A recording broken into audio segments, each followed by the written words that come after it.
All right, my friend, welcome to step 4 of the 7 steps to a killer indie song. So it's been a couple weeks since between step 3 and 4, there's a bit of a period of latency that because I just had a lot of things going on over the past few weeks. And I also wanted to give myself time to write the lyrics. So now let's dive in. And before we do anything, before we actually dive into step 4, let's listen to the song up at its current state. So what we have here is the verse and the chorus like we've already had and this little piano like interlude after the chorus. But then I did go ahead and add in verse 2 because I wanted a little piece of paper, if you will, to write down the lyrics. I wanted a template so that I could enter in the lyrics for verse 2, and then I just duplicated the chorus over so that we have chorus 2 here. And then that is as far as I got, and then we are going to continue to stretch this song out in this video today. So here is where we are at right now. Summers are cold, winters are warm, but you're not here. The colors are gone. The black and the white is all I see now. You and tequila, does it taste right? You and Coldplay, does it sound right? Driving a car at 25 is the feeble attempt to feel something good. And so I just wish you were here again. And I just wish you were here. What a time, what a time, what a time, what a time it was. Oh, I know it's stupid, but I wish that I could wish you back.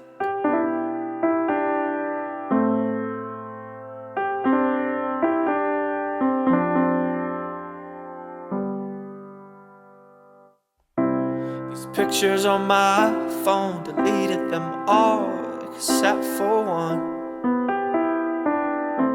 I made a photograph just to have something physical to remain. As that thing go, seem to fall apart. Why does that thing go, seem to fall apart? It's so predictable, but I like to think we'd make it if we tried again. I just wish you were here again. And I just wish you were here. What a time, what a time, what a time, what a time it was. Oh, I know it's stupid, but I wish that I could wish you back. So now let's dive into the step 4, which is finish the demo version. So by this point, you should have the chord progression, melody, and lyric 50 to 75% completed, which, at the end of step 3 going into step 4, that is what we have here. We've got the verse, we've got the chorus, we've got verse 2, chorus 2. So, that's over half of the song that we have mapped out. We've got the melody down and we've got most of the lyrics done, etc. And then in this step 4, we want to finish recording these core elements like the chord progression, the melody, and into your DAW, and then arrange and structure your song from start to finish. So we'll add, if we're adding an intro or a final chorus, whatever we're doing. When it comes to arranging, if you haven't yet, add a verse 2, right? Or maybe tack on a bridge section. We might add that. I don't know if we'll add a bridge yet. We'll see where it goes, right? And then we'll get into a bit more of this arrangement here in a minute. But first, let me walk you through lyrically kind of what my approach was, because again, I did all these lyrics, or the majority of these lyrics I did off camera, because that's just my approach. I'm the type of person who I like to set my timer for 30 minutes and then just work, try to throw some things against the wall, try to maximize that time. But then once the timer goes off, just be done for the day. I've found that with lyrics specifically, working at it for 2-3 hours straight, trying to come up with ideas, it starts to become the law of diminishing returns really seems to set in. Now, everybody's different. Maybe for you, if you're 2 hours in, that's when you start to get those light bulbs. That's when you start to get into the flow of things. But I've just found, for me personally, I like the really just bite-sized 30-minute approach. You work on it, you maximize that time, and then you move on with your day, because it also helps alleviate some of the pressure of like, you have to get this done now. And even though there's value in pressure with lyrics, I've just found I like to take it easy. Take it easy on myself and just give myself the time to let the lyrics come to life and to let them present themselves over time, over a period of days and weeks. So here is line 1. Let's go line by line. So before we do that though, let me show you what my lyrics look like. Look at all these scratched lines that I just threw. This is just a bunch of stuff. 90% of this is cringe. And I want to show you this because I want you to understand and I want you to realize that even the songs that you love, even by artists and bands that you think are absolute geniuses, if you were to see, all of the extra lyrics or the thrown away lyrics that are now in the trash when they were writing the song, you would see a lot of lyrics that are probably cringe, that look like this, every joke I laugh at, or if time is a continuum, like so many things. One hell of a story. That's what we wrote, embedded in our heads. I mean, it could work, but I'm just throwing things against the wall. Like I tried saying at the end there, where what I ended up doing is, I know it's stupid, but I know it's stupid, but I wish that I could wish you back. Now, earlier in the phase, before I came up with that, I thought it might sound cool to put a name in there. So like, it was Angelina, and then goodbye, whatever else it was going to be, right? But I thought, that could be cool to add a little name in there. And that didn't end up being where it would take me, but that was just an idea I threw against the wall. It didn't end up working, and I moved on to something else. That's how these things work. This is all a result of just showing up. Just show up, my friend.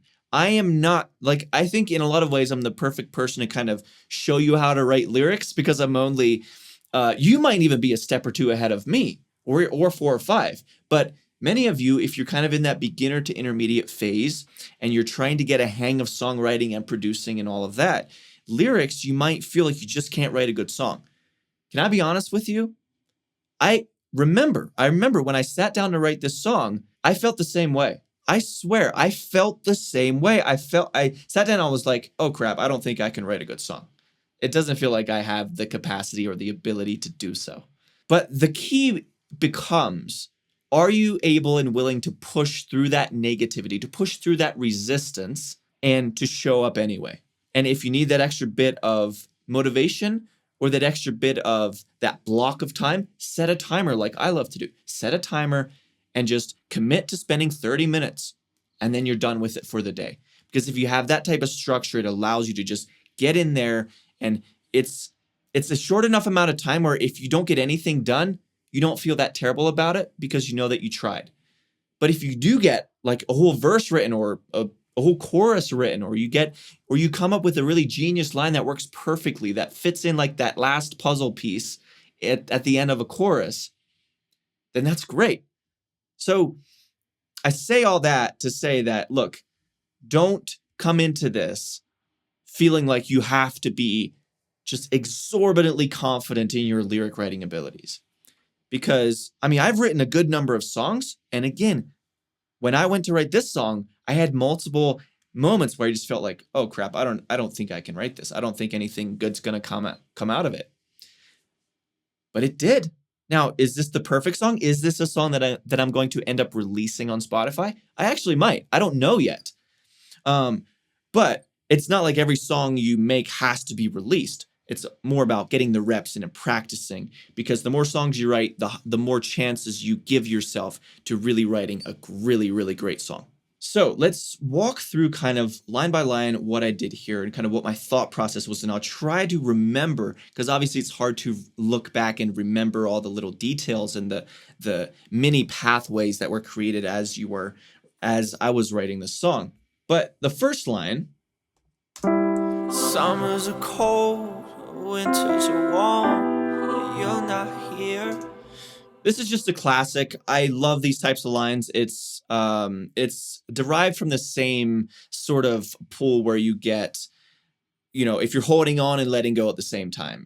There's an element of paradox to it. There's like an oxymoron type of flavor to it where summers are cold, winters are warm. Things are just out of sync, out of whack. The opposite of what should be is happening, right? And that's the tone that I wanted to set. And I think I got this line just by turning on record a bunch of times, and I would just start singing gibberish, and I would kind of get summers, and then it'd be like, okay, what if I just turn it into an opposite? Summers are cold, winters are warm. When you're not here, okay, we got a line. And in a lot of ways, it is that easy. You just need to pay attention to the gibberish that you're singing and see if you can crystallize something instead of just because what will crush the possibilities is if you're a perfectionist during this process, during this creative process. You can't allow yourself to be a perfectionist. As every great writer will tell you, you can't edit. You have to turn off the edit brain as you are creating so that your creative brain can be maximized. But yeah, that was where I started. Summers are cold, winters are warm since you're not here. And then, see, this is the beauty of it. Once you get that ball rolling, you have some momentum because now, we have a theme of like summer's cold. So it's the opposite of how it should be.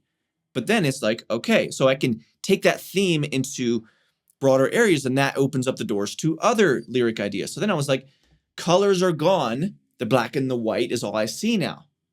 So I don't see color anymore. It's all black and white. And those lyrics came to my head because on the springboard, on the back of the initial line of summers are cold, winters are warm. So that's the beauty of momentum in songwriting as well. And then that actually continues. It's this entire verse is all about laying the groundwork and creating this sense of the things that you would expect. It's just the complete opposite, right? Even tequila doesn't taste right.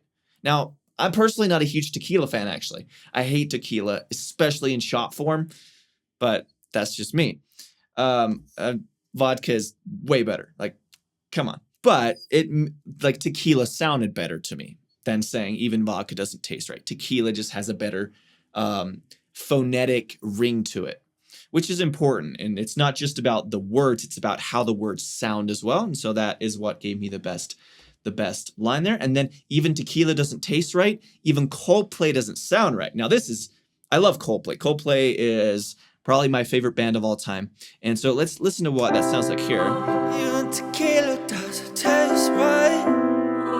Even Coldplay doesn't sound right.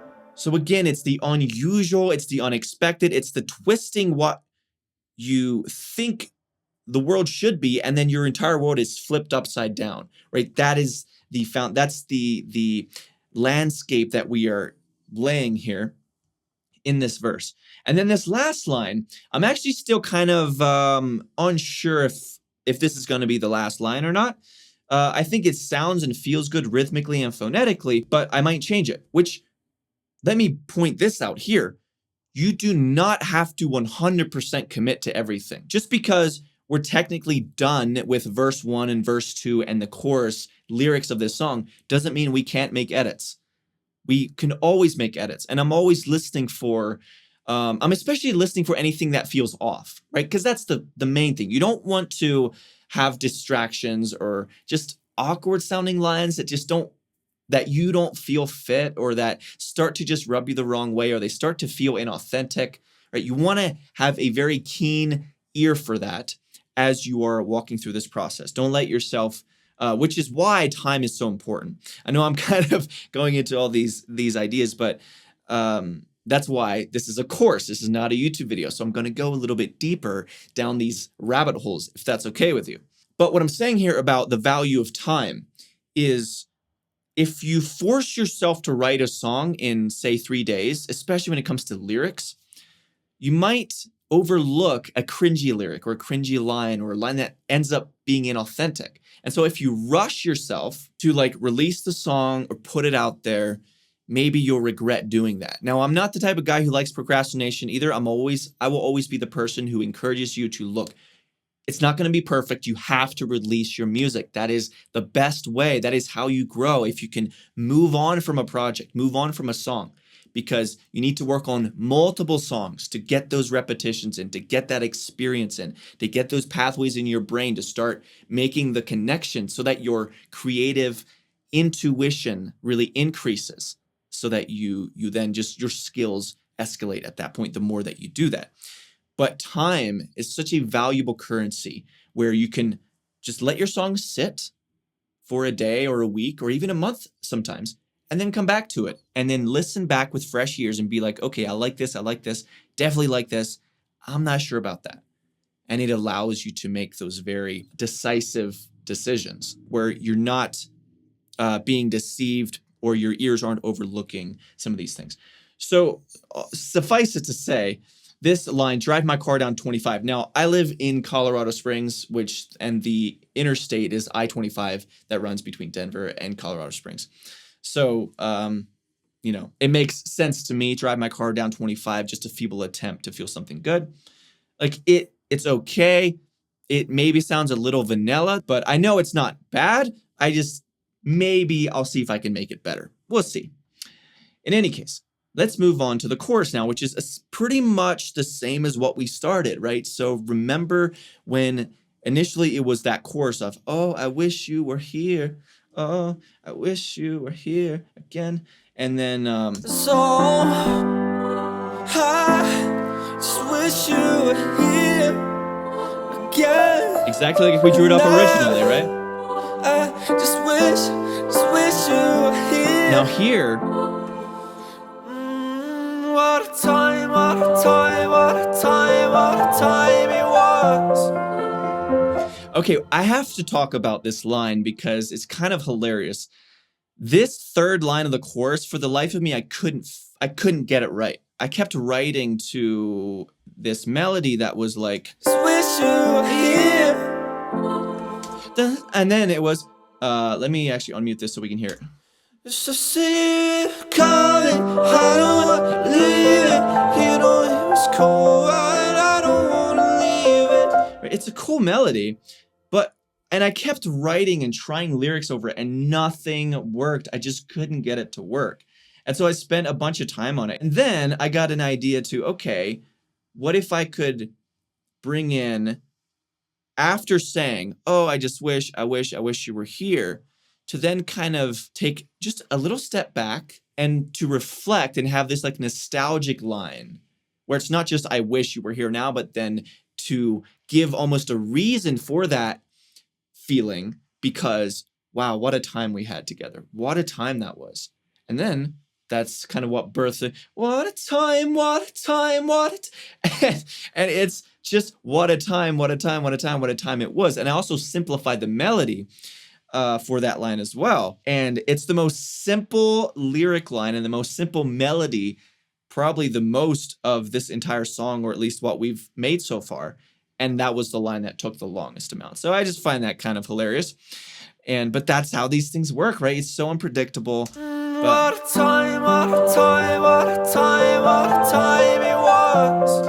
I really do like how that kind of simplified the melody there too. It just kind of, because it is sort of moving around quite a bit. Wish you were here. And it's kind of doing all the moving, but then when you lock it in that third line, what a time, like just that sense of locking it in that repetitious way just felt very right to me.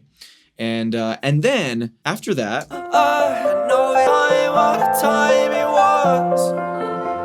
Oh, I know it's stupid, but I wish that I could wish you back. So I know it's stupid, but I wish that I could wish you back. Oh, and I know that I had mentioned throughout basically step 2 and step 3, I talked about like, this kind of feels like maybe this could be about a friend who passed away or something like that. I decided to make it not quite as sad, and I went with just a kind of a classic breakup song. And so feel free to judge me for that. That's fine. And then we go into verse 2, so that I just needed some lyric material. And I wanted to obviously continue with what we started, but the key with verse 2 is you want to not just repeat verse 1, because what it would look like to repeat verse 1 would be if I were to continue this exact theme of summers are cold, winters are warm, or even tequila doesn't taste right, even Coldplay doesn't sound right. If I were to just continue that, I think it would get a bit too repetitious, a bit too predictable. Like, oh, this is just verse 1 with new lyrics, or it's the exact same sort of metaphorical structure and everything else. So instead, I just wanted to kind of make verse 2, give it its own flavor, give it its own life. And pictures on my phone, deleted them all except for one. These pictures on my phone, deleted them all except for one. Now, this type of lyric, this just came out of really trying to put myself in that emotional state of where the song is living, right? Or where the lyrics are living. And when you're talking about like breaking up and like, I wish you was still here. I know it's stupid, but I wish that I could wish you back. Then I feel like it's 2022. We're addicted to our phones. And so I feel like it would probably be a natural fit to mention something about, digital versus physical, where it's like, I deleted all of her pictures from my phone except for one. I printed that out in a photograph just so I could have something physical. I mean, it's a very basic lyrical idea, but it makes sense in this context. At least to me, it makes sense. And I thought it sounded interesting enough when you hear it in after verse 1, after chorus 1. I thought, I kind of like the way that feels. It feels simple enough, but it also feels new enough to where we're going to a slightly newer place. And then I made a photograph just to have something physical to remain. As I think of seem to fall apart. Why does that thing seem to fall apart? So there, as you can hear, we changed the melody, which I love to do. The second half of verse 2, that is a prime place to change a melody, especially if you go into a nice rhythmic sort of melody like we have here. And then I just went into this, why does everything good always seem to fall apart? It's so predictable. And then I extended verse 2. It's so predictable. Oh, see, this is at the end of verse 1. As far as timing wise, this is where the chorus would start, but I extended it a little bit. But I like to think we'd make it if we tried again. And so the chorus comes in a little late there because I wanted to sneak in, I wanted to sneak in that extra line at the end of the verse here. I just wish you were here. And then the chorus just repeats. So that is what we got going. This is, all the crap that I threw against the wall that didn't work, and this is what ended up sticking. So I hope you find this encouraging because, again, it's not about, oh, we got it right the first time. No, you just got to kind of embrace the messiness, just show up and do the work. And if you show up enough and you stay consistent and you stay hopeful and you don't let yourself, beat your head into the ground and don't become too negative about, oh, I suck at lyrics, I'm terrible at this. Just show up anyway and try your best. And the more you do that, the more the results will come. They will happen. So now let's actually dive into some of the arrangements. So let's kind of finish up this demo version. That's what step 4 is all about, right? Finishing the demo version. So when it comes to arranging, here's a little tip. If you haven't yet started the wrong place. If you're feeling stuck, go to Spotify and shuffle play through your playlist to see if you can get any ideas by analyzing the structure of the songs you listen to as to how you could finish up your song structure. So there's nothing wrong with stealing arrangements from a song. In fact, it can be a great idea to get inspired. So if you're not sure what to do or not sure where to go and you haven't, especially if you're a beginner to intermediate and you're in that phase where you haven't yet developed the intuition to be like, you know what, I'm going to add this little bridge B section that, most songs don't have, but I feel like that's where this song is headed. It's those types of things that you get by actually first being inspired by song and being influenced by a song. So don't feel guilty about stealing an arrangement from a song that you like and seeing if you can kind of glean from it and apply it to your own arrangement. So before you settle on a final commitment for your song arrangement and structure, listen to your song from the beginning and pay attention to check if you feel any structural adjustments or additions that could be made. Like maybe after verse 1, you feel like it could use a pre-chorus. Trust your gut, it probably could use a pre-chorus. And then I give you a couple examples in the guide here as to some very proven arrangement patterns of, intro, verse 1, chorus 1, so on and so forth. So let's come back to the session here and let's finish up this arrangement. So let's see, first of all, does this need an intro? Let's see what we have. Summers are cold, winters are warm. Young. I don't think it does. Again, not everything has to be final. When I say finish the demo version, I'm saying for what I feel now in the moment, I think we're good. But you can always add an intro later, right? I think that's cool. Just that nice little riff and then it goes right into the verse. I think we're good. I like that. Winters are warm. So then we have the verse, the chorus, we have this interlude, verse 2. The question becomes, what do we want to do at the end of chorus 2, right? So let's play it from here, and I'm going to just kind of listen and see if I can catch a sense of where I might want to move to. It's so predictable, but I like to think we'd make it if we tried again. I just wish you were here again, and I just wish you were here. What a time, what a time, what a time, what a time it was. Oh, I know it's stupid, but I wish that I could wish you back. What do I want to do here? Trying to think. Stupid, but I wish that I could wish you back.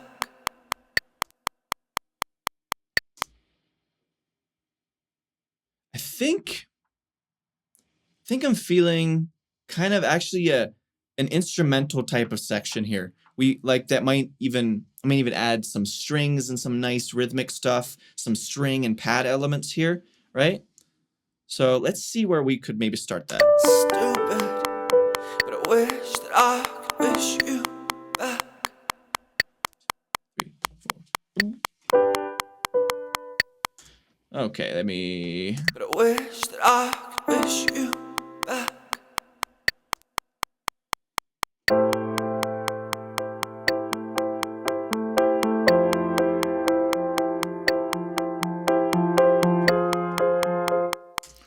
Okay, that didn't work. Stupid.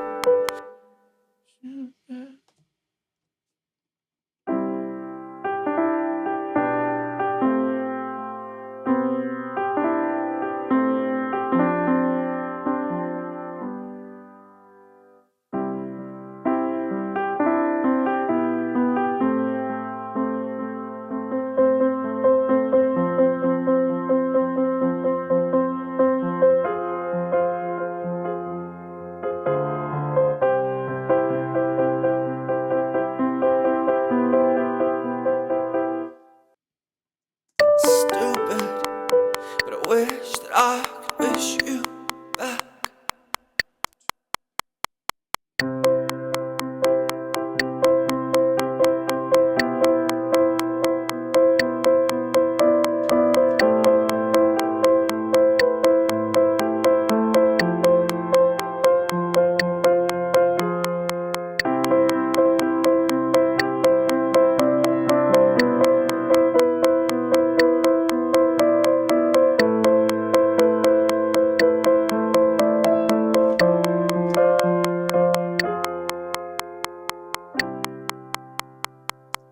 Okay, so I threw that together. So it's basically the same progression, although at the end of it, when I went to the 4, which is the F major, I ended it on that.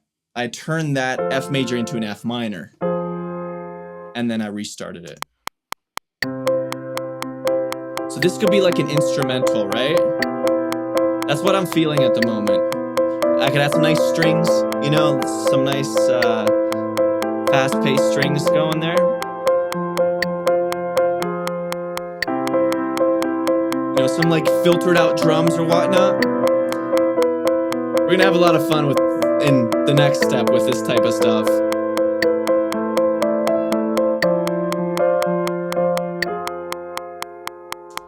So after that, physical to remain. I just wish you were here. Trying to think. So if that's the instrumental, just the chorus, just the normal chorus.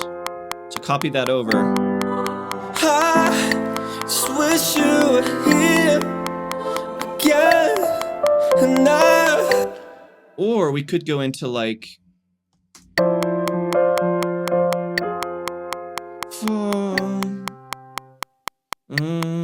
okay.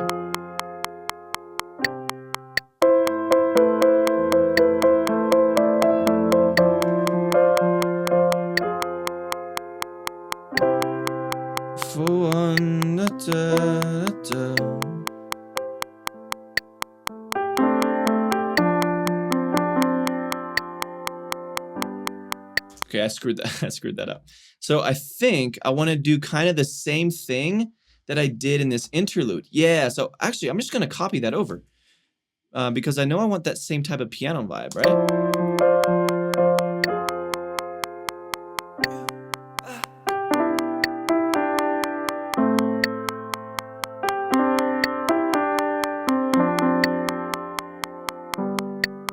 Okay, but this last chord probably should be a minor, should be that F minor again.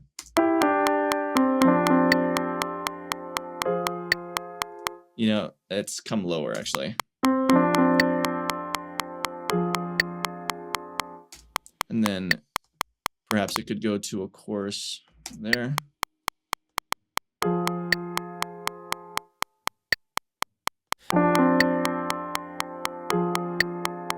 Okay, I did that.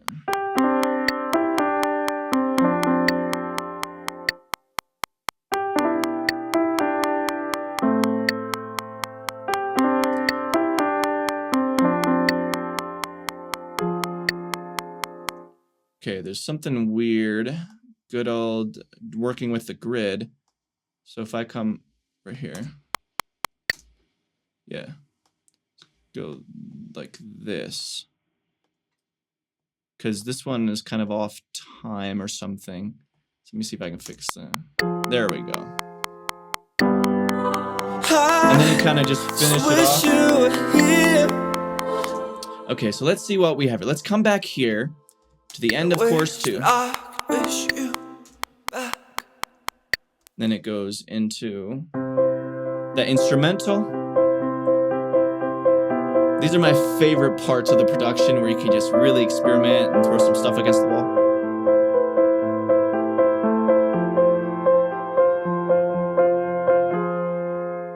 Just repeat it.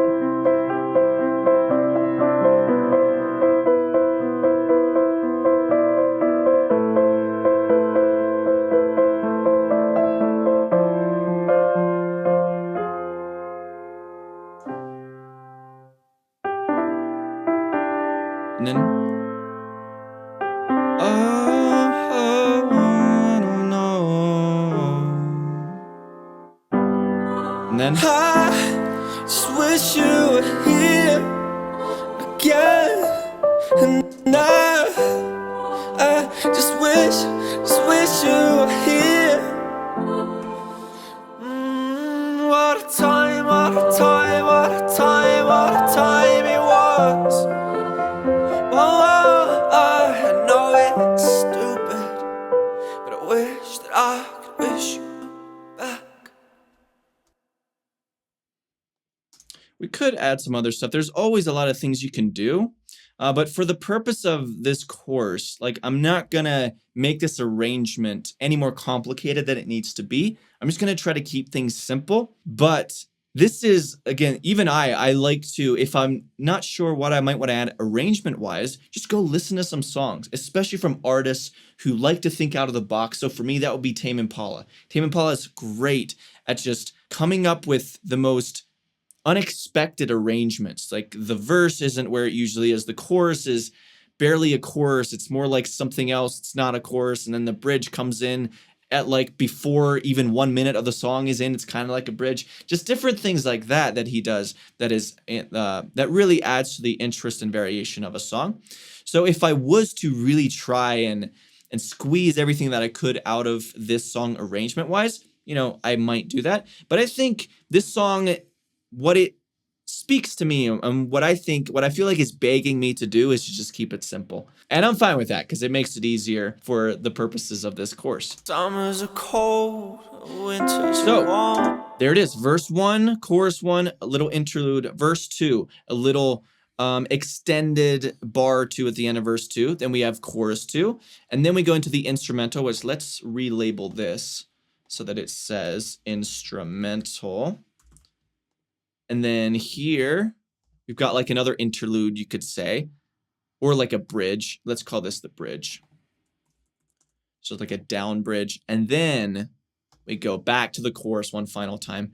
And then with the outro, as we record and produce this in step 5, I might add a nice little outro. Like there's so many things we could do. So we're not going to get into that now because that's one of those things that I like to do after I've dialed in the main components, like the choruses and the verses, and I've got the drums and the pianos and the guitars, the main instruments, whatever it is, I got those down. And then that allows me to, based on that structure, I can then create better intros and outros, usually from that place. So, my friend, that is it. That is how you kind of finish up your demo version. We've finished up 85 to 90% of the lyrics, and there's still room for some changes here or there, and that's okay. We've got the chord progression now. We've got the melody and the lyric down. We've got the arrangement down from start to finish. So we're ready to move on to step 5. Step 5 is going to be the most fun because we get to just throw production stuff at the wall. We get to record the official tracks that are going to be, on the final mix down of the song, and all those types of things.